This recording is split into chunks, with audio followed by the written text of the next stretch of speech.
Hello students, CA final paper number 4 corporate and economic laws. इस paper का review analysis वगैरह हम देखें तो मेरे को एक इंटरेस्टिंग चीज जो समझ में आती है वो ये है, जहां तक कंपनीज एक्ट के क्वेश्चंस का सवाल है, ऑलमोस्ट सारे के सारे क्वेश्चंस वो हैं जो पास्ट में पूछे गए हैं।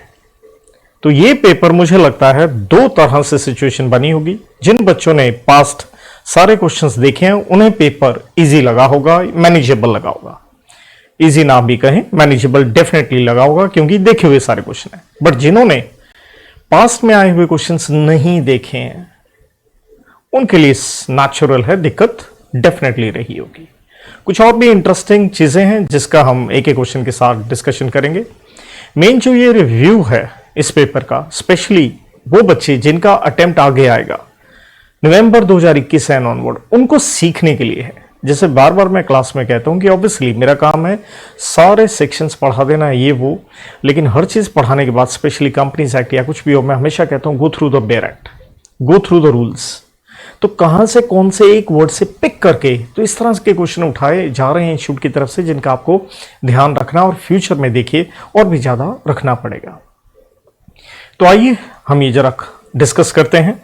पहला प्रश्न जो है, देखिए ये एक लिस्टेड कंपनी है और मैनेजरियल रेम्युनरेशन के ऊपर हमसे क्वेश्चन पूछा गया है, तो नेचुरल है। चैप्टर नंबर हम 13 की बात करेंगे और उसमें कहा गया है कि एक एमडी है, आप उसको 5% कमीशन देना चाहते हैं नेट प्रॉफिट्स के ऊपर। तो डेफिनेटली इसके ऊपर हम पढ़ते हैं सेक्शन नंबर 197 सब सेक्शन 1, जिसकी हम पढ़ते हैं सेकेंड प्रोविजो कि भैया अगर आपके यहां एक मैनेजरियल पर्सोनल है तो बिल्कुल आप उसे 5% दे सकते हैं, वरना देखिए एक से ज्यादा है तो 10% की हम लिमिट पढ़ते हैं। अगला हिस्सा हम देख रहे हैं, यहां पे लिखा है the directors other than MD की बात हो रही है। तो क्योंकि एमडी एक ही है तो हम मान के चलेंगे ऑब्वियसली डायरेक्टर्स कौन से हैं, नॉन एग्जीक्यूटिव डायरेक्टर हैं। तो इनके रेम्युनरेशन में हम दो चीजें पढ़ते हैं, 1% एंड 3% की लिमिट। तो अगर एमपी होता है तो हम इनको 1% ही दे सकते हैं। तो कहता है इनको हम मंथली रेम्युनरेशन दे रहे हैं 2.5 लाख। तो इसे आप वो ऑफिस और place of profit related party transaction 188 की निगाह से ना देखें।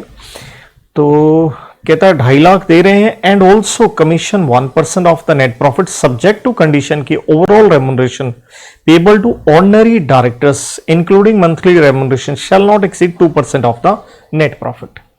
तो देखिए जब मैनेजरियल पर्सोनल है तो हम 1% ही दे सकते हैं, तो आप 2% अगर देना चाहते हैं तो नेचुरल है इफ मैनेजरियल पर्सोनल, तो देखिए 1% ऑफ नेट प्रॉफिट होता है, लेकिन 2% अगर हम देना चाहते हैं तो नेचुरल है हम ये लिमिट इंक्रीज कर सकते हैं। तो ये जो लिमिट है कैन बी इंक्रीज्ड, तो इसको इंक्रीज करने के लिए एक ही हमें कंप्लायंस करना होता है, दैट इज स्पेशल रेजोल्यूशन। और नो डाउट इस तरह से भी लिख सकते हैं कि अगर मैनेजरियल पर्सोनल ना हो तो हम 3% तक दे सकते हैं, लेकिन यहां मैनेजरियल पर्सोनल है तो that does not make a good sense. तो ये था जी क्वेश्चन इसके ऊपर। और बता दूं ये पास्ट क्वेश्चंस एग्जैक्टली मेरी बुक में भी देखें, ये वो, अब मैं ईयर्स वगैरह बोल के उनमें नहीं जाना चाहता, बिल्कुल सेम ही क्वेश्चन आए हुए हैं। सेम वे सेकेंड पार्ट भी क्वेश्चन का आया हुआ है।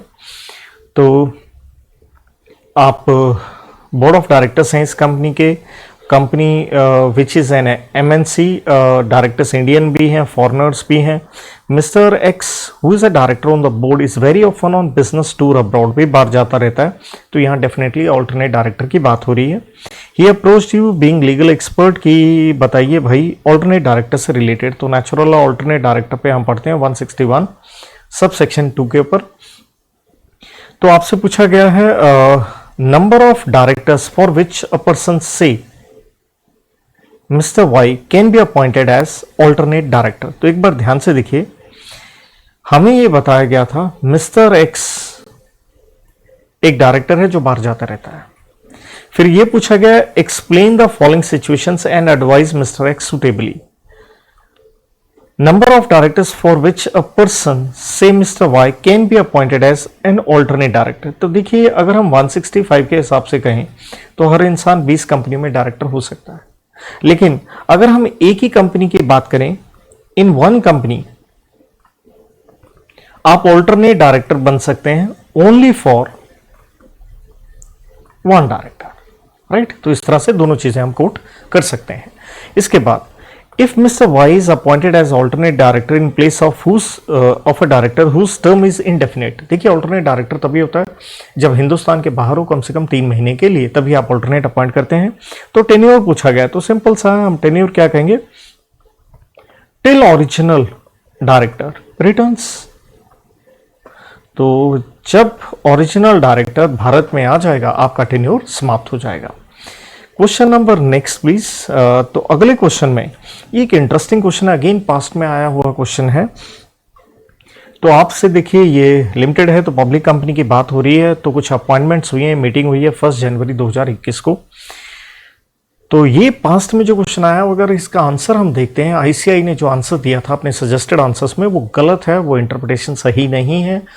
स्ट्रेट वे जब हम लिटरल कंस्ट्रक्शन में लॉ पढ़ते हैं तो देखिए ये जो है सेक्शन 2 सबसेक्शन 76 जिसके ऊपर हम पढ़ते हैं रिलेटेड पार्टी, और उसके साथ read with 188 obviously related party transactions उसके ऊपर है। कहते हैं मिस्टर आमिर एक डायरेक्टर है सब्सिडरी कंपनी का। तो ये डायरेक्टर भैया सब्सिडरी का है और सब्सिडरी का आपको नाम बताया गया black limited. Was appointed as general manager. देखिए जब हम 2 सबसेक्शन 76 पढ़ते हैं तो हम उसके अंदर क्लॉज 1 पढ़ते हैं, रिलेटेड पार्टी कौन है, डायरेक्टर है, केएमपी है कंपनी का।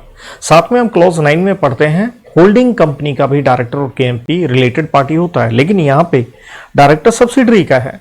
तो भैया बड़ी सिंपल सी बात है, 276 के मुताबिक ये नॉट रिलेटेड पार्टी, ये रिलेटेड पार्टी है ही नहीं।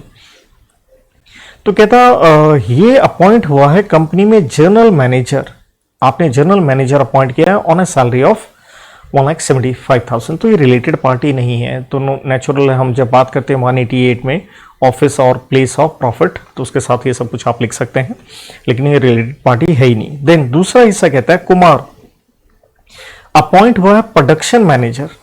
तो ये एक प्रोडक्शन मैनेजर अपॉइंट हुआ, ऊपर वो था जनरल मैनेजर। तो देखिए जो ये जो हेड होते हैं, क्योंकि आपने एक हेड ऑफ डिपार्टमेंट बना दिया है, ये नॉट मैनेजर। अगर हम बात करें इसको, क्या ये मैनेजर है? एज पर मैनेजर की डेफिनेशन पढ़ते हैं हम सेक्शन 2 सबसेक्शन 53 के अंदर, क्योंकि मैनेजर का मतलब है जिसके पास सारी की सारी पावर्स हो।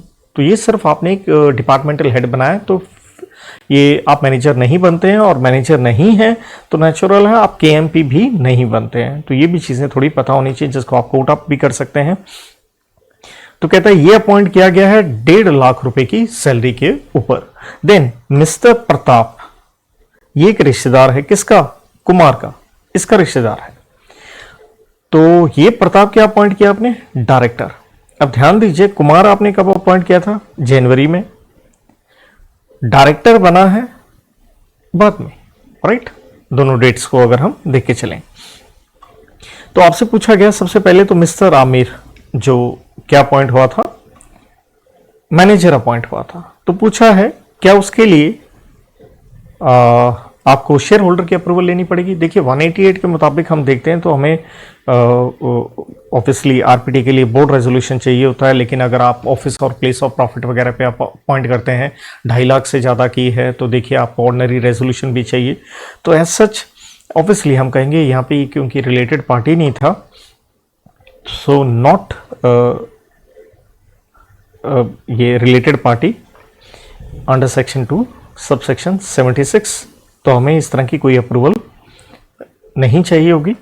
देन दूसरे हिस्से में हम देखते हैं कि जो उसका does the appointment of mister Pratap as director. तो देखिए आप डायरेक्टर बने हैं और आपका रिश्तेदार प्रोडक्शन मैनेजर वगैरह है। तो देखिए डायरेक्टर, क्योंकि 2 सबसेक्शन 76 में हम पढ़ते हैं डायरेक्टर और हिज रिलेटिव, तो उसे हम मान के चलते हैं रिलेटेड पार्टी। तो ये आप बन गए रिलेटेड पार्टी। तो यहां हम कहते हैं कि भैया यहां डलता है कॉन्फ्लिक्ट ऑफ इंटरेस्ट। तो यहां पे क्योंकि ये बाद में अपॉइंट हुआ है तो हम कहेंगे to be ratified by board, कि बोर्ड इसे क्या कर देगा? सब्सिक्वेंट अप्रूवल कर देगा 188 के अंदर।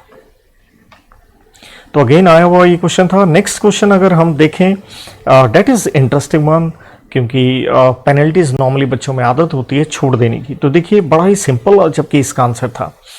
आप ग्रुप ऑफ मेंबर्स हैं, आपने कंप्लेंट किया है रजिस्ट्रार को कि भैया मैनेजमेंट में कुछ गड़बड़ हो रहा है, फॉल्सिफिकेशन ऑफ रिकॉर्ड हो रहा है, राइट।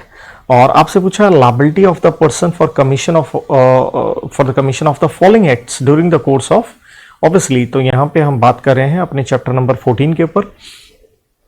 तो कहता है mister B is required to make a statement in the course of investigation pending against company is a party to the manipulation of documents relating to transfer of securities। तो आपने गलत काम ये किए हुए हैं और आपको ये अपनी स्टेटमेंट भी देनी थी। नंबर 2, आप एक एम्प्लॉय हैं, आपने सोशल मीडिया पे डाल दिया है कि कंपनी में प्रॉफिट हो रहे हैं जबकि आप लॉसेस हो रहे हैं। तो इन दोनों चीज़ों के ऊपर हम पढ़ते हैं कि अगर आपने ट्रांसफर ऑफ सिक्योरिटीज़ में गड़बड़ की है, इंफॉर्मेशन एक्सप्लेनेशन नहीं दी है, या ऐसे एम्प्लॉय ऑफिसर वगैरह आपने गलत स्टेटमेंट्स दी हैं, तो ये हम पढ़ते हैं सेक्शन 229 में। आखिरी हमारा सेक्शन चैप्टर नंबर 14 का, जहां हम पढ़ते हैं कि भैया इस कार्य के लिए आपके ऊपर पेनल्टी लगेगी। और पेनल्टी बहुत ही सिंपल थी क्योंकि 229 कहता है पेनल्टी अंडर सेक्शन 447, जो कि हम फ्रॉड वाली लिखते होते हैं। तो आप 447 को कोट करेंगे, 447 की आपने पेनल्टी यहाँ पे लिखनी थी, यही 229 के अंदर था। तो ये कह लीजिए अभी तक इस तरह का ये क्वेश्चन 229 पे आज तक नहीं आया था। ये एक आप कह सकते हैं नया, अदरवाइज जैसे मैं कह रहा था सारे क्वेश्चन लगभग आए हुए हैं। ये भी क्वेश्चन आया हुआ है exactly. Share holders of and creditors of company ने स्कीम ऑफ रिकंस्ट्रक्शन के लिए मीटिंग वगैरह पास की, रेजोल्यूशन पास कर दिए हैं कि हम प्लांट वगैरह मशीनरी वगैरह बेच देंगे और ये पेमेंट करेंगे। अनसिक्योर्ड क्रेडिटर्स अपना 60% पैसा फॉर गो सेक्रीफाइस कर देंगे। डायरेक्ट क्वेश्चन है क्योंकि आपसे क्या पूछे हैं, steps to be taken by the company to effect the scheme of reconstruction. Simple section 230 आपने यहाँ कोट करना था। I will say it's a direct question, और वो भी पास्ट में कॉपी पेस्ट, बिल्कुल कॉपी पेस्ट आया हुआ। फेमा से हर कोई डरता है कि इतना बड़ा एक्ट ये वो, कि भाई क्या पढ़ें क्या ना पढ़ें। तो फेमा का ये हमें एक प्रश्न नजर आ रहा है, और no doubt November 2021 and onward के लिए, क्योंकि 2 एक्ट हट गए हैं, सकरा हट गया है, सरफाइसी हट गया है, तो आप कह लीजिए फेमा की इंपॉर्टेंस क्रिएट होती है। तो यहां जो क्वेश्चन आया है यह है, मिस्टर जो एक रेजिडेंट इन इंडिया है, ईसीबी एक्सटर्नल कमर्शियल बोरिंग ली है, फॉरेन लेंडर से ली है, अपनी प्रॉपर्टी रेजिडेंशियल प्रॉपर्टी गिरवी रखी है। मिस्टर जो ने ये लोन वापस नहीं किया और लेंडर चाहता है ये प्रॉपर्टी बेच दी जाए किसी भी आदमी को, चाहे इंडियन हो या ना हो, और वो बाहर पैसे रेपेट्रिएट कर सके। तो क्या ऐसा कर सकता है वो? तो देखिए ईसीबी के ऊपर आया हुआ क्वेश्चन, और क्वेश्चन ये है कि क्या किसी को बेची जा सकती है। तो यहाँ पे हम पढ़ते हैं फॉरेन एक्सचेंज मैनेजमेंट जो रेगुलेशंस हैं, बोरिंग और लैंडिंग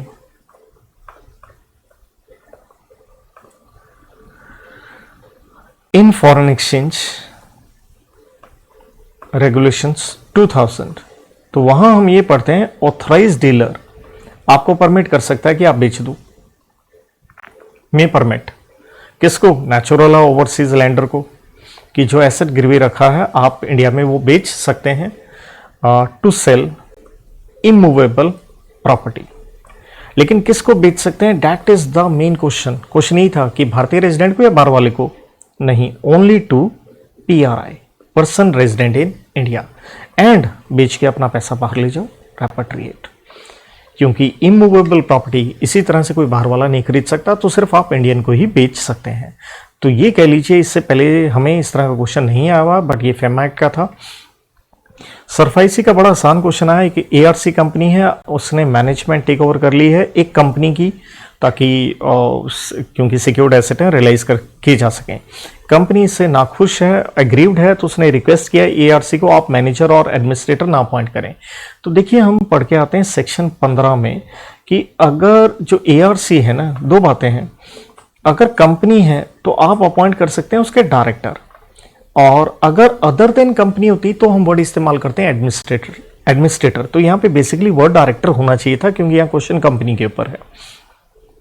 एआरसी ने रिजेक्ट कर दिया है प्रपोजल कि भाई हमारा राइट है, क्योंकि सेक्शन 15 में आपका राइट है। Now RSK limited wants to approach the DRT against the order of ARC.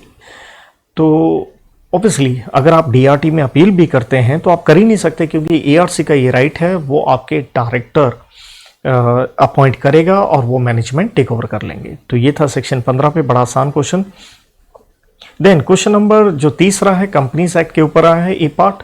और ये भी मैं ही कहूँगा, ऑब्वियसली ये फर्स्ट टाइम पूछा, ऐसा नहीं कि पहले पूछा गया क्वेश्चन था, लेकिन आसान क्वेश्चन आल से सेंट्रल गवर्नमेंट आपके ऊपर एक ऑफेंसेस जो किए हैं उसका केस चालू करना चाहती है, और जहां आपको जेल हो सकती है 2 साल या उससे ज़्यादा, और पुलिस रिपोर्ट भी प्रिपेयर हो गई है, और ये ऑफेंस सीआरपीसी के अंदर आता है। In the given scenario outline या लीगल नोट किस तरह से ऑफेंस प्रोसीड होगा, एंड ये पूछा गया है कोर्ट की ज्यूरिस्डिक्शन। तो देखिए, जब हम बात करते हैं 2 साल और मोर, तो हम पढ़ते हैं सेक्शन 435 में स्पेशल कोर्ट से रिलेटेड, तो आप थोड़ा कोट कर सकते हैं, लेकिन मेन आंसर हमारा किस पे है, क्योंकि ट्रायल वगैरह से रिलेटेड ये पूछ रहा है, और ये भी पूछा गया है किस कोर्ट की ज्यूरिस्डिक्शन में ये ट्रायल वगैरह होगा। तो मेन आपने कोट करना था यहाँ सेक्शन 436 के अंदर ही प्रोसीजर है, और ज्यूरिस्डिक्शन की बात करें तो स्पेशल कोर्ट कहाँ की होगी, जहाँ कंपनी का रजिस्टर्ड ऑफिस सिचुएटेड है, वेयर रजिस्टर्ड ऑफिस सिचुएटेड, तो वहाँ पे ट्रायल चलेगा। तो 436 में जो कंटेंट वगैरह दे रखा है, इवन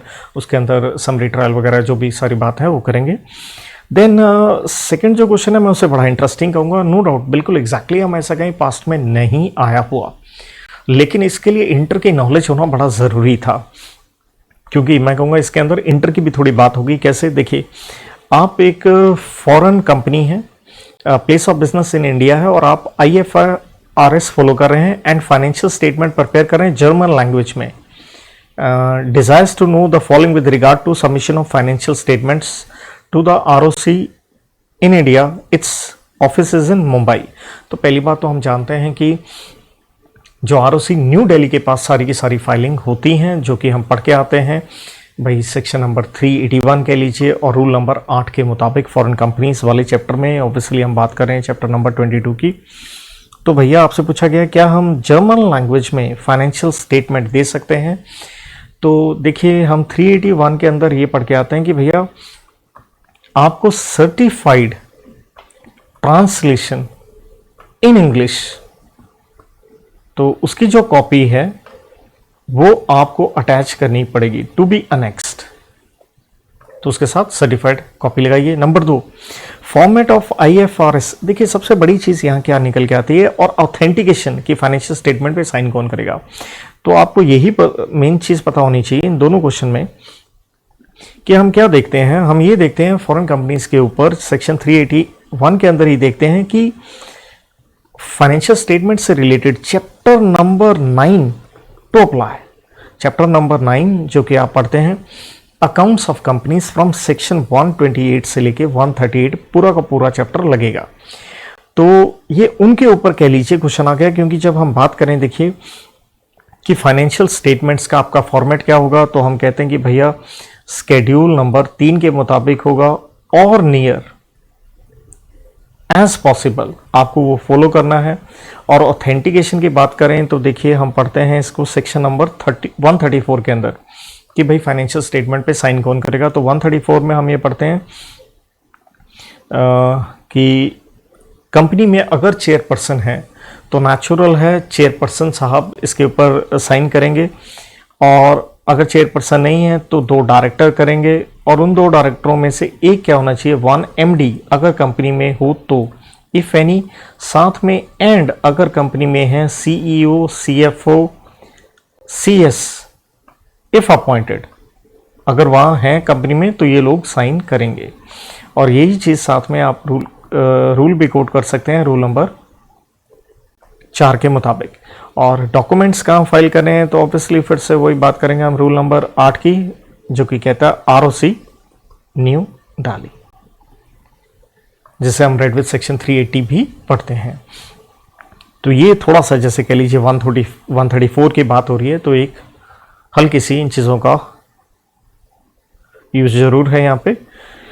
देन अगला question prevention of money laundering पे है। द डिक्लेयर्ड सस्पेक्ट जो है, चार्जेस है मनी लॉन्ड्रिंग के, और मिस्टर SP की डेथ हो गई है और कॉन्फिस्केट हो गई है प्रॉपर्टी। क्या उनका claimant, whether a claimant with legitimate interest और and suffered a loss is entitled for claim. तो देखिए, ये हम पढ़ते हैं सेक्शन 8 के अंदर, और सब सेक्शन कोड करूं तो 8 ही कह सकते हैं फर्दर। तो यहां पे स्पेशल कोड जो है वो मे आस्क सेंट्रल गवर्नमेंट कि वो ये प्रॉपर्टी क्लेमेंट को रिलीज कर दे क्योंकि उनको ऑलरेडी नुकसान हो चुका है। तो yes, you can get your property back. तो ये भी क्वेश्चन एग्जैक्टली ऐसा कहें तो हमें पास्ट में एग्जैक्टली इस तरह से नहीं आया हुआ है। अगला क्वेश्चन भी देखिए इंटरेस्टिंग है और मनी लॉन्ड्रिंग के ऊपर ही है। कहता है mister D was given an offer by company vendor mister T R that if he discloses की ऑफर दी है कि अगर आप कॉन्फिडेंशियल डाटा रिलीज कर देंगे तो मिस्टर टी आर उनको काफ़ी पैसे देगा। D assess the computer of ED और कॉन्फिडेंशियल इंफॉर्मेशन दे दी। तो देखिए इनसाइडर ट्रेडिंग की बात दिख रही है तो हमारे जहन में आ रहा है सेबी एक्ट, राइट। आपके दिमाग में सेक्शन नंबर 12 ये आ रहा होगा, 15G की पेनल्टी आ रही है, लेकिन गलती मत की। जो सीखने वाली चीज़ थी इसके अंदर वो ये है, आपसे क्वेश्चन पूछा गया मनी लॉन्ड्रिंग एक्ट में क्या आप लायबल हैं, तो that means he is talking about section 4 जो कि हम मनी लॉन्ड्रिंग में पेनल्टी की बात करते हैं जो आपने कोट करनी है। वो जेल वगैरह आपको पता ही है, 3 साल मैक्सिमम 7 साल और 10 साल अगर ड्रग्स वगैरह है एंड फाइन लगता है। लेकिन ये पेनल्टी कब लगती है? पेनल्टी तभी लगती है अगर आपने स्केड्यूल ऑफेंस के अंदर आते हैं।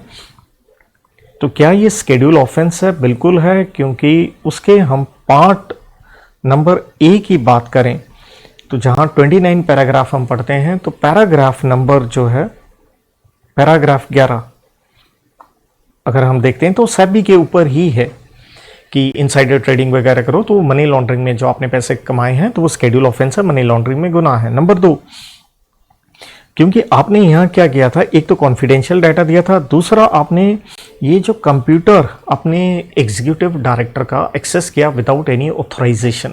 तो यहाँ पे पैराग्राफ नंबर 22 अगर आप देखेंगे तो ये आता है offences under information technology act, IT act 2000 के ऊपर। तो ये भी एक्ट लग गया तो पैराग्राफ 22 के अंदर भी आप आ जाते हैं तो मनी लॉन्ड्रिंग की यहाँ आपके ऊपर पेनल्टी बनती है। तो इस तरह से पहले हमें कभी क्वेश्चन नहीं आया गया कि 29 पैराग्राफ पढ़ें, तो ये भी एक इंटरेस्टिंग है। तो जिनका अटेम्प्ट भविष्य में होगा थोड़ा और अच्छे से ध्यान रखें इन चीज़ों का। अगला क्वेश्चन मैं कहूँगा सकरा एक्ट पे बहुत ही सिंपल था। आप एक मेंबर हैं, कई सालों से स्टॉक एक्सचेंज के, स्टॉक एक्सचेंज ने एक मीटिंग बुलाई है बिजनेस आवर्स में, आप इन एक्सप्रेस किया एबिलिटी कि मैं नहीं आ पाऊंगा क्योंकि कमिटमेंट्स हैं। नेवरदलेस वो मिस भी नहीं करना चाहता ये मीटिंग क्योंकि कुछ इंपॉर्टेंट आइटम्स हैं in the agenda of the meeting, तो अपनी वोट भी डालना चाहता है। तो he is thinking about contemplating appointing proxy को, ताकि वो वोटिंग पावर अपना उसके बिहाफ पे एक्साइज प्रॉक्सी कर सके। तो आपसे पूछा गया है क्या सकरा एक्ट में इससे रिलेटेड कोई रिस्ट्रिक्शंस हैं? बिल्कुल हैं। आप क्लियरली पढ़ते हैं सेक्शन नंबर 7A के अंदर कि यस रिस्ट्रिक्शन लगाई जा सकती हैं कि प्रॉक्सी अपॉइंट होगा भी या नहीं होगा और प्रॉक्सी सिर्फ मेंबर ही होना चाहिए। तो ये डायरेक्ट क्वेश्चन है, 7A आपने यहाँ पे कोट करना था। नेक्स्ट क्वेश्चन सेबी एक्ट पे है, डायरेक्ट क्वेश्चन है, I think it's easy question. Mister Kapoor एक मार्केट इंटरमीडियरी हैं, वायलेशंस किया है, सेबी उसके ऊपर एक्शन लेना चाहती है, डिटेल्स उससे मांगी है, मिस्टर कपूर ने डिटेल्स दे दी हैं, पूरा डिस्क्लोजर कर दिया है वायलेशन का, और सेंट्रल गवर्नमेंट उसे इम्यूनिटी देना चाहती है। क्योंकि हम ये 3 सेक्शन सकरा सेबी में बड़े अच्छे पढ़ते हैं कि एक तो कंपाउंडिंग के ऊपर, एक इम्यूनिटी के ऊपर, एक सेटलमेंट एडमिनिस्ट्रेटिव प्रोसीडिंग्स, जहां मैं उसको कंपैरेटिव वे में भी आपको पढ़ाता हूं। तो SEBI is however of the view कि इम्यूनिटी ग्रांट नहीं की जा सकती। तो सेंट्रल गवर्नमेंट आपको इम्यूनिटी देना चाहता है, लेकिन सेबी का कहना है कि आपको इम्यूनिटी नहीं दी जा सकती है। बिल्कुल दी जा सकती है, लेकिन यहाँ सेक्शन 24B किस तरह से कहता है? 24B कहता है जो इम्यूनिटी हम देंगे, मतलब सेंट्रल गवर्नमेंट दे सकता है, लेकिन किसके कहने पे? Immunity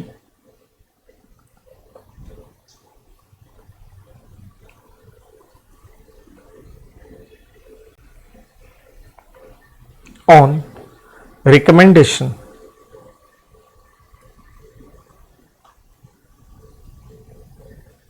of SEBI, no doubt देगा सेंट्रल गवर्नमेंट ही।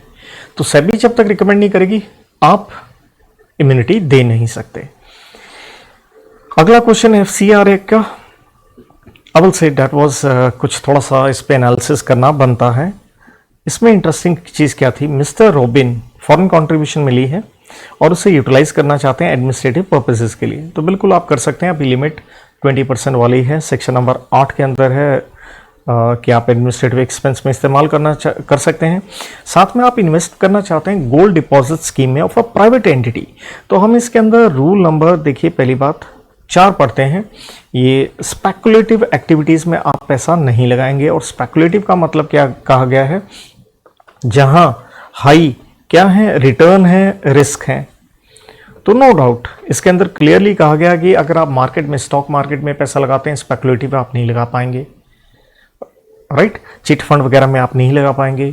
एग्जैक्टली अगर हम कहें क्या ऐसा वर्ड लिखा है गोल्ड डिपॉजिट स्कीम, तो देखिए गोल्ड में भी जब आप पैसा लगा रहे हैं तो एक रिटर्न और रिस्क तो है, और आप कहाँ लगा रहे हैं, प्राइवेट एंटिटी में। एक प्राइवेट एंटिटी की गोल्ड स्कीम है तो वो तो डेफिनेटली एक रिस्क और रिटर्न में आती है। तो हम ये कहेंगे कि भैया आप इसमें पैसा नहीं लगा सकते हैं। तो एग्जैक्टली कहें रूल 4 में इस तरह से गोल्ड स्कीम के बारे में एग्जैक्टली वर्ड नहीं था, but by using the brain तो इस ढंग से हम अपना आंसर दे सकते हैं। अगला प्रश्न इसी के ऊपर है। आप एक फॉरेन कंपनी है, इस्टेब्लिश बाय इंडियंस है लेकिन अमेरिका में हो, तो foreign company management of company donate करना चाहती है रिलीजियस ट्रस्ट इन मुंबई में, तो कहता है क्या डोनेशंस आप कर सकते हो और क्या रिलीजियस ट्रस्ट इस तरह से डोनेशंस ले सकता है। तो देखिए पहली बात, आप डोनेशन दे सकते हो, क्योंकि डोनेशन कौन देगा, फॉरेन कंट्रीब्यूशन कौन देगा, बाय फॉरेन सोर्स। तो हम फॉरेन सोर्स की डेफिनेशन में पढ़ते हैं अंडर सेक्शन 2J के अंदर कि क्लॉज नंबर उसकी 3 यही पढ़ते हैं कि कोई फॉरेन कंपनी, तो आप एक फॉरेन कंपनी है अंडर सेक्शन 2G, तो डेफिनेटली आप फॉरेन सोर्स आप दे सकते हैं। क्या कोई एक्सेप्ट कर सकता है रिलीजियस ट्रस्ट, बिल्कुल आप कर सकते हैं, बस हम इसी में लिखेंगे प्रोवाइडेड आप क्या हैं, प्रोवाइडेड आप रजिस्टर्ड हैं अंडर सेक्शन 11, चाहे टेम्परेरी या परमानेंट रजिस्ट्रेशन ले रखी है। साथ में नेचुरल है, कंडीशंस जो हैं जो हम पढ़ते हैं अंडर सेक्शन 12 सब सेक्शन 4, जहां 18 कंडीशंस पढ़ते हैं वो आपने सेटिस्फाई वगैरह की हो, आर मेट। क्वेश्चन नंबर 5 का ए पार्ट, ये भी पहली बार आया है क्वेश्चन। आप एक नेचुरल पब्लिक कंपनी है, वाइंडिंग आपके ऊपर है और प्रोविजनल लिक्विडेटर अपॉइंट हो गया है। Despite the same some parties wants to pursue legal proceeding against the company, और जबकि कंपनी कहती है कि एक बार वाइंडिंग आपका ऑर्डर आ गया तो सारे केसेस क्या हो जाएंगे, खत्म हो जाएंगे। तो आपसे पूछी गई है एडवाइस। तो देखिए चैप्टर नंबर 20 के ऊपर वाइंडिंग अप के ऊपर आया है, तो हम पढ़ते हैं सेक्शन 279, जिसमें हम 2 इंटरेस्टिंग चीजें पढ़ते हैं। एक तो ये चीज है कि आप कोई केस वगैरह नया स्टार्ट नहीं कर पाएंगे, not to commence any suit.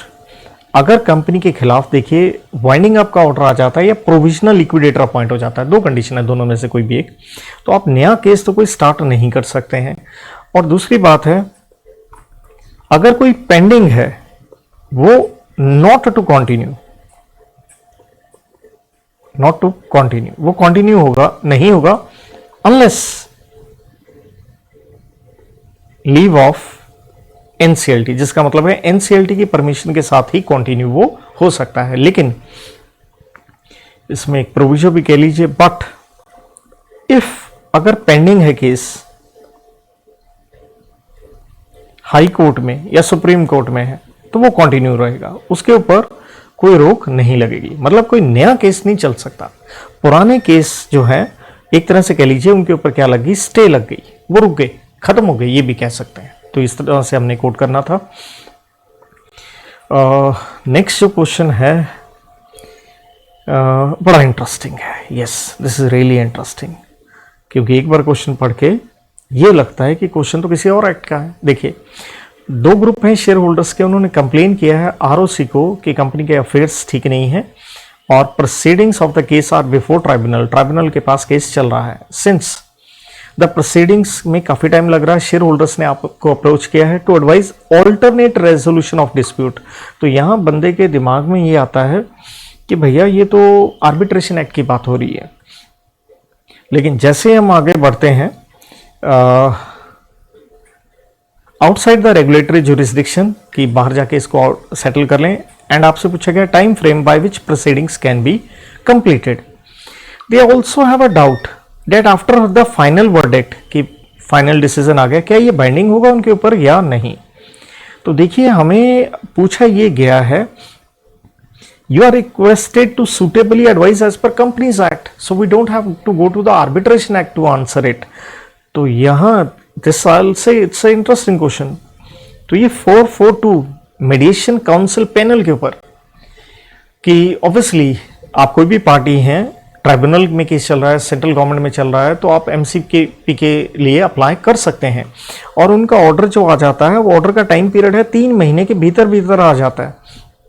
और ये भी पूछा गया था क्या उसका डिसीजन फाइनल होगा, क्या आप रेफर कर सकते हैं टू द नेक्स्ट कॉल। तो यहाँ पे पॉइंट ये है, ट्राइब्यूनल के पास आपका केस चल रहा था, तो अगर आप एग्रीव्ड पार्टी हैं स्टिल उनके डिसीजन से, तो आप इसे रेफर कर सकते हैं टू एनसीएलटी। सेंट्रल गवर्नमेंट के पास प्रोसीडिंग है तो उनके पास, अपीलेट ट्राइब्यूनल है तो उनके पास। So this was the interesting question, I liked. Then अगला क्वेश्चन आईबीसी के ऊपर है। आप एक रेजोल्यूशन प्रोफेशनल अपॉइंट हुए हैं सीआईआरपी के लिए against BMR company. Mister R जो कि एक रिलेटिव हैं डायरेक्टर के, साथ में वो पार्टनर हैं इंसॉल्वेंसी प्रोफेशनल एंटिटी में, जहां पे मिस्टर जे जो कि रेजोल्यूशन प्रोफेशनल है, मिस्टर जे वो पार्टनर है। सो यहां काफी कुछ सोचना पड़ेगा आपको। तो आपसे पूछा गया क्या उसका अपॉइंटमेंट एलिजिबल होगा। तो देखिए हम पढ़ते हैं कि रेजोल्यूशन प्रोफेशनल को यहां मीट करना पड़ता है regulation number 3 of IBC regulation 2016 कि भाई वो इंडिपेंडेंट डायरेक्टर वाले पॉइंट लगेंगे, रिलेटेड पार्टी वगैरह ना हो, तो क्या वो एलिजिबल है। तो यस, यहाँ एलिजिबल नहीं है, सो नो, क्योंकि यहाँ आप क्या बन गए हैं, रिलेटेड पार्टी। तो रिलेटेड पार्टी जिसे हम 2 सबसेक्शन 24 के अंदर पढ़ के आते हैं, तो ये काफी आपको सोच समझ के इसका जवाब देना था। बढ़ते हैं अगले प्रश्न पे। आईबीसी का ही है। COC consist of financial creditors हैं, साथ में ऑपरेशनल क्रेडिटर्स भी हैं। अगर आप दोनों को एडअप करें तो ये टोटल डेट हो गया जी 270 करोड़। इन्होंने एक आरपी अपॉइंट किया है, पहली मीटिंग होती है 5 सितंबर को। आरपी ने एक नोटिस जारी किया है for a meeting to be held on 10th November, ताकि एक रेजोल्यूशन प्लान अप्रूव किया जा सके। बट कहता है नोटिस नहीं दिया आपने ऑपरेशनल क्रेडिटर्स को। क्या ऑपरेशनल क्रेडिटर को नोटिस देना जरूरी था, आपसे ये पूछा गया है। तो देखिए हम सेक्शन 24 ये पढ़ते हैं कि नोटिस देना होता है, notice to OC operational creditor, लेकिन कब देना होता है, इफ ड्यूज उनका जो पैसा है वो कम से कम कितना हो, 10% ऑफ डेट हो। तो अभी डेट की फिगर मैंने आपको बताई थी 270 करोड़, उसका आप 10% लेंगे तो ये बना 27 करोड़, और अब आप लिंक करें आपका कितना है, 25 करोड़ है। तो हम यहां क्या कहेंगे, ऑब्वियसली ये एक वैलिड नोटिस है क्योंकि आपने ओसी को नहीं दिया, तो ठीक किया। नेक्स्ट ये कहा गया कि मीटिंग जो होती है कंडक्ट होती है 10 नवंबर को, रेजोल्यूशन ऑफ प्लान अप्रूव कर दिया सीओसी ने, 75% वोट ऑफ फाइनेंशियल क्रेडिटर्स। तो आपसे पूछा ये गया है क्या रेजोल्यूशन प्लान जो अप्रूव हुआ है ये बाइंडिंग होगा ऑन ऑल क्रेडिटर्स। तो ये भी एक चीज इंटरेस्टिंग है, क्योंकि देखिए सेक्शन 30 सब सेक्शन 4 अगर मैं कोट करूं, पहली बात तो 60% सीओसी वाले क्या करेंगे, अप्रूव, तो 75% इज ओके। लेकिन बड़ी चीज क्या है, बट बाइंडिंग कोई भी हो, सभी के सभी लोगों के ऊपर बाइंडिंग होता है इफ अप्रूव्ड बाय एनसीएलटी, क्योंकि अल्टीमेटली इसके ऊपर एनसीएलटी का ठप्पा लगना चाहिए, और ये चीज कहता है section number 31।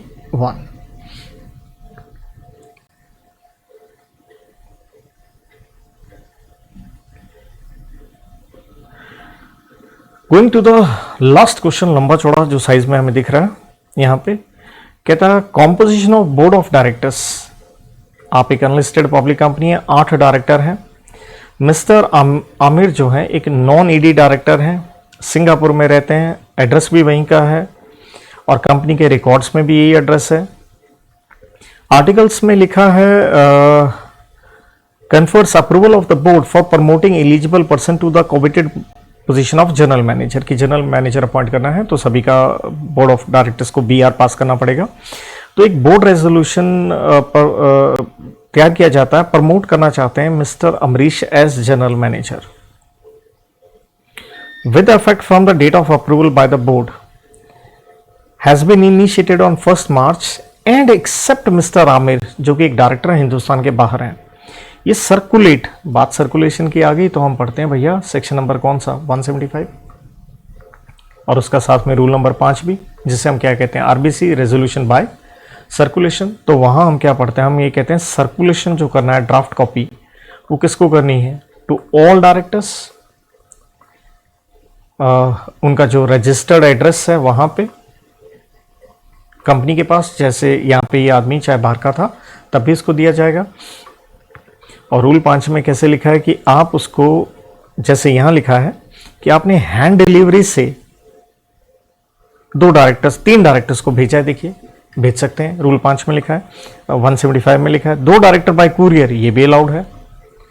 2 director by email, yes ये भी अलाउड है, क्योंकि रूल 5 कहता है इलेक्ट्रॉनिक मोड में ईमेल आ जाएगा। तो देखिए 8 डायरेक्टर थे, 3, 2, 5, 2, 7, क्योंकि आपने सिंगापुर वाले को तो भेजा नहीं, वो गलत है आपकी तरफ से। अब कहता है draft resolution approved by 4 directors. तो आरबीसी में हम यही कहते हैं कि अप्रूवल जो होना चाहिए 175 के हिसाब से देखें, by majority, approved by majority. Secretarial standards को कंसिडर नहीं करें क्योंकि इंस्टीट्यूट ने इसके ऊपर बताया भी नहीं है, तो अप्रूव्ड बाय मेजॉरिटी होना चाहिए। तो हमें 5 चाहिए, राइट।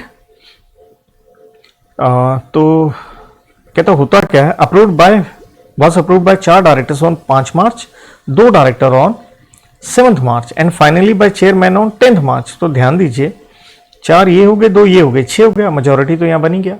और कौन सी डेट को बन गया, 7 मार्च को, क्योंकि डेट वगैरह की बात एज सच 175 में नहीं की गई। तो हम यही कहेंगे 7 मार्च को अगर मेजॉरिटी होगी तो भाई उस दिन वो अप्रूव हो गया। तो आपसे पूछा गया date of the approval of the board for giving promotion. तो इस ढंग से तो देखिए ये एक इंटरेस्टिंग क्वेश्चन है। तो आवल से मार्च 7, क्योंकि मेजॉरिटी वर्ड लिखा है, आपने ऐसे चेयरपर्सन इस तरह से बात 175 में नहीं की गई है। तो सेक्रेटेरियल स्टैंडर्ड्स के हिसाब से नहीं, एग्जैक्टली 175 के हिसाब से ही मैं इसको कोट कर रहा हूं, उसके हिसाब से जो मेरा एनालिसिस बनता है। क्या वायलेशन है, हाँ यस, क्योंकि मैंने बताया था टू बी सेंट, जो ये ड्राफ्ट कॉपी है, टू ऑल डायरेक्टर्स, सारे डायरेक्टर्स को आपने भेजना था, यहां आपने भेजा नहीं है। तो ये एक अच्छा क्वेश्चन था। और नेक्स्ट क्वेश्चन है, अगेन आप एक पब्लिक कंपनी है, अनलिस्टेड है, और आपकी देखिए पेड अप कैपिटल, टर्नओवर और आउटस्टैंडिंग लोन वगैरह दे रखे हैं, और आपको यहाँ पे 5 साल नजर आ रहे हैं। हम क्वेश्चन में अगर आगे जाएंगे तो हमें ये क्वेश्चन नजर आ रहा ऑडिट कमेटी के ऊपर। और ऑडिट कमेटी में देखिए सबसे बड़ी बात क्या है, सेक्शन 177 लगता है, लेकिन मेन बात है रूल 4 जो लगता है वो किसका लगता है, चैप्टर नंबर 12 का नहीं लगता, chapter number 11, that is appointment of directors, right, and qualification of directors, उसका रूल नंबर 4। तो ये जो कि same copy paste independent director वाली हम 3 लिमिट पढ़ते होते हैं। तो देखिए हमसे ये पूछा गया है कि ऑडिट कमेटी बनाई थी 17-18 में, मैं डायरेक्ट पढ़ रहा हूं क्वेश्चन का हिस्सा, और अब आप ऑडिट कमेटी कैंसिल कर देना चाहते हैं 21-22 में। क्या हम कैंसिल कर सकते हैं? तो जैसे हम इंडिपेंडेंट डायरेक्टर रूल 4 में पढ़ते हैं कि अगर 3 साल तक लिमिट ना लगे तो इंडिपेंडेंट डायरेक्टर नहीं चाहिए, सेम वे ऑडिट कमेटी भी नहीं चाहिए 177 में, ना ही 178 में एनआरसी चाहिए। तो देखिए ये बने आपके पिछले 3 साल। अब आपको पता होनी चाहिए लिमिट्स। तो हम पढ़ते हैं लिमिट्स, पेड अप कैपिटल वाली होती है 10 करोड़ की, टर्नओवर होती है 100 करोड़ की, और ये होती है आउटस्टैंडिंग लोन वगैरह मोर देन 50 करोड़। अब चेक करो तो यहां पे भी देखिए 10 करोड़ से कम है, 100 करोड़ से कम है, और ये मोर देन 50 करोड़ का साइन है, तो ये 50 है, तो ये भी सेटिस्फाई होगा। तो लगातार 3 साल लिमिट सीजेस, तो नेचुरल है अगर 3 साल तक लिमिट सीज हो गई, क्या 21-22 में आप डिसमेंटल कर सकते हैं? Answer is yes. क्या कंपनी ने कंप्लायंस किया है? तो हम कहेंगे यस, आप कर सकते हैं। अगले हिस्से में पूछ रहा what will be your answer अगर PQR लिमिटेड सब्सिडरी है, अगर आप सब्सिडरी होते किसी लिस्टेड की। तो देखिए पहली बात हम यहां क्या पढ़ते हैं, अगेन रूल नंबर 4 के मुताबिक ही आप पढ़ते हैं कि अगर आप, जैसे हम ये अनलिस्टेड पब्लिक कंपनी की बात करते हैं, जो 3 लिमिट्स की हम बात करते हैं, तो हम ये पढ़ते होते हैं कि नॉन एप्लीकेबिलिटी, कि चाहे आप लिमिट्स के अंदर आ भी गए हैं, non applicability of audit committee, आपको बनाने की जरूरत ही नहीं है। अगर आप क्या है, वॉस stands for wholly owned subsidiary. वैसे 3 पॉइंट पढ़ते हैं हम, ज्वाइंट वेंचर या डोरमेंट कंपनी भी। तो यहां पे वर्ड आता है वॉस, होली ओन्ड सब्सिडरी है तो सेक्शन नहीं लगेगा। तो कहता है क्या आंसर आपका होगा अगर आप सब्सिडरी हैं एक लिस्टेड की। तो देखिए, अगर आप लिस्टेड की सब्सिडरी हैं, अगर आप अकेले सब्सिडरी हैं, इफ वोस, दो तरह से हम कहेंगे। अगर वोस हैं तो हम कहेंगे नॉन एप्लीकेबिलिटी। इफ नॉट वोस, आप होली ओन्ड नहीं हैं, तो भैया सेक्शन 177 अप्लाइज, कि जब उन तीनों में से कोई भी लिमिट आपके ऊपर लग जाती है। Next question, B part. तो बी पार्ट कहता है mister K is holding directorship. ये डायरेक्टर हैं 4 कंपनी में, 4 अनलिस्टेड पब्लिक में है, 4 प्राइवेट में है, 12 होगी जी टोटल, राइट। तो 165 के मुताबिक तो कोई दिक्कत नहीं, 20 तक आप हो सकते हैं, 10-10 वाली लिमिट भी ओके है। समस्या यहां आ गई है, आपने 2 ले लिए दिन। भैया 2 दिन तो नहीं ले सकते, क्योंकि हम 155 में क्लियर पढ़ते हैं ओनली 1 दिन, सिर्फ एक ही दिन आपको अलाउड होता है, 2 आप ले नहीं सकते। अब समस्या क्या हुई, कहता है 12 डायरेक्टरशिप में से दिन 10 कंपनियों में तो आप पहले वाला दिन इस्तेमाल कर रहे हो, बाकियों में वो सेकंड वाला कर रहे हो। अब आप सरेंडर करना चाहते हो, लेकिन 12 की 12 डायरेक्टरशिप भी आपकी ना जाए, तो उसका भी आप ख्याल रखना चाहते हैं। तो यहां क्या होगा, तो कहता है विच दिन सोज बाय मिस्टर के बी सरेंडर्ड। तो देखिए, और क्या उसका प्रोसीजर और क्या एक्शन लेगा सेंट्रल गवर्नमेंट इस रिगार्ड में, और किस तरीके से वो 12 की 12 डायरेक्टरशिप भी रख सकता है। तो पहली बात, 2 दिन मिले तो आप सरेंडर, अगर हम सीधा सीधा कहेंगे तो हम कहेंगे सेकंड आप ले ही नहीं सकते 155 के मुताबिक, राइट। और देन आपसे पूछ लिया गया है आपका procedure and action by the central government in this regard. तो जब आप सरेंडर करते हैं तो सेंट्रल गवर्नमेंट क्या करेगा, टू वेरीफाई आपके ई रिकॉर्ड्स करेगा। देन किस तरह से थर्ड पार्ट में आप 12 डायरेक्टरशिप रख सकते हैं। तो देखिए, हम यहां पे कहें तो रूल 11 कोड कर लीजिए, जहां हम पढ़ते हैं डीएक्टिवेशन। तो डीएक्टिवेशन क्यों करवा रहे हैं भाई, डुप्लीकेटेड, हम एक रीजन पढ़ के आते हैं, कैंसिलेशन कह लीजिए चाहे, डुप्लीकेटेड हो गया दिन। तो अब 12 की 12 डायरेक्टरशिप कैसे रहेंगी, डाटा जो है, दोनों दिन है उनका डाटा तो होगा, डाटा रिलेटेड टू बोथ डीमर्स्ड, उनको कंबाइन करना पड़ेगा विद वैलिडली रिटेन्ड नंबर। तो बस इससे आपकी डायरेक्टरशिप पे कहीं पे नुकसान नहीं होगा। Thereafter going to the C part. हाँ, ये आर्बिट्रेशन एक्ट का भैया, और यहाँ पे मैं कहूँगा ये थोड़ा सा हम कह सकते हैं कि इंस्टीट्यूट का जो स्टडी मैट था या कोर्स से बाहर उन्होंने डाला है। पार्टी ए एंड बी ने कॉन्ट्रैक्ट किया है जो भी अपार्टमेंट बनाने का, और उसमें आर्बिट्रेशन क्लॉज थी कि डिस्प्यूट सेटल करेंगे हम थ्रू आर्बिट्रल ट्राइब्यूनल। एक सोलो आर्बिट्रेटर होगा मिस्टर सी, और कहता है डिस्प्यूट हो गया कुछ बिल सेटल करने में, पार्टीज ने डिसाइड किया है कि रेफर करेंगे मैटर आर्बिट्रेशन को। मिस्टर सी को ओरली आपने इन्फॉर्म किया है आर्बिट्रेटर बनने के लिए, और रिटर्न क्योंकि रिटर्न लेना होता है तो रिटर्न बना 15/6 को, और कहता है ये उसने रिसीव किया है रिटर्न कंसेंट 18/6 को। अब आपसे पूछा गया date within which arbitrational award shall be made. देखिए, यहां पे बड़ा एक इंटरेस्टिंग चीज मैं बता दूं। पहली बात, सेक्शन 29A ये है, स्टडी मैट में देखेंगे सिंपल 4 वर्ड लिखा था और कुछ नहीं लिखा था। तो वहां हम पढ़ते हैं 12 मंथ्स, 12 महीने के अंदर 12 महीने, क्योंकि ये अब मैं दोनों तरीके से बता देता हूं। अमेंडमेंट एक्ट 2019 भी है इसके ऊपर, और सेक्शन 29A का एग्जैक्टली कहूं सब सेक्शन 1 अमेंड भी हुआ है, तो ये आपको पता भी नहीं होगा क्योंकि स्टडी मैट में भी नहीं था, ऐसे भी नहीं बताया गया। तो 12 महीने होता फ्रॉम कंप्लीशन ऑफ प्रोसीडिंग्स, ये है न्यू लॉ। अब अर्लियर की भी बात अगर हम कर लें तो पहले क्या था, क्योंकि वही इसके ऊपर सेट हो रहा है, उसी के ऊपर क्वेश्चन इन्होंने डाला, तो इसे मैं थोड़ा सा आउट ऑफ कोर्स कहना ही पसंद करूंगा कि उन्होंने डाल दिया। पहले भी था 12 महीने 12 मंथ्स, कहां से थे, फ्रॉम आर्बिट्रेटर रिसीव्ड नोटिस। तो हमारे क्वेश्चन में देखिए उसे नोटिस कब मिला है, ये मिला 18/6 को, तो 18/6/19 इसके हिसाब से।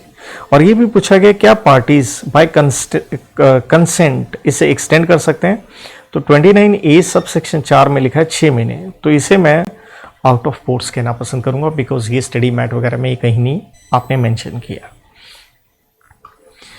Now we are to the last part. आप एक कंपनी है और एक फॉरेन ट्रेड क्रेडिटर है, डैट मीन्स ऑपरेशनल क्रेडिटर हो गया, जो कि न्यूयॉर्क में है। आप एक पिटीशन आईबीसी में डालना चाहते हैं, डिफॉल्ट किया है और आपने सेक्शन 9 में जो कि ऑपरेशन क्रेडिटर एप्लीकेशन दे सकता है एनसीएलटी को सीआईआरपी के लिए।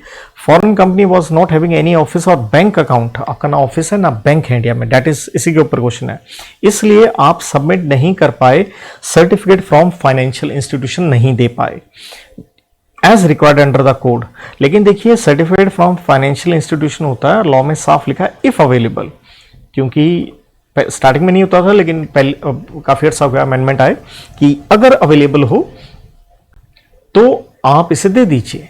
तो whether the petition is admissible, the answer is yes, तो हम ये कहेंगे यस ये एडमिसिबल है, क्योंकि आपके पास हो, ये जरूरी नहीं है कि लॉ में लिखा है इफ अवेलेबल, और यहां आपका कोई बैंक अकाउंट नहीं है तो अवेलेबल नहीं है। तो इसके साथ ये रिव्यू एनालिसिस देखिए समाप्त होता है। Specially I will say to the students जिनका भविष्य में अटेम्प्ट है, बार बार मैं ये चीज़ कहता भी हूँ, देखिए पास्ट क्वेश्चन जरूर एक एक होना चाहिए, और जितना भी आप पढ़ते हैं उसके साथ बेयर एक्टिव रूल्स वगैरह एक एक वर्ड देखना जरूरी है, बिकॉज इंस्टीट्यूट कहीं से भी कोई भी चीज़ पिक करके डाल रहा है। So on this note, thank you, good luck, God bless.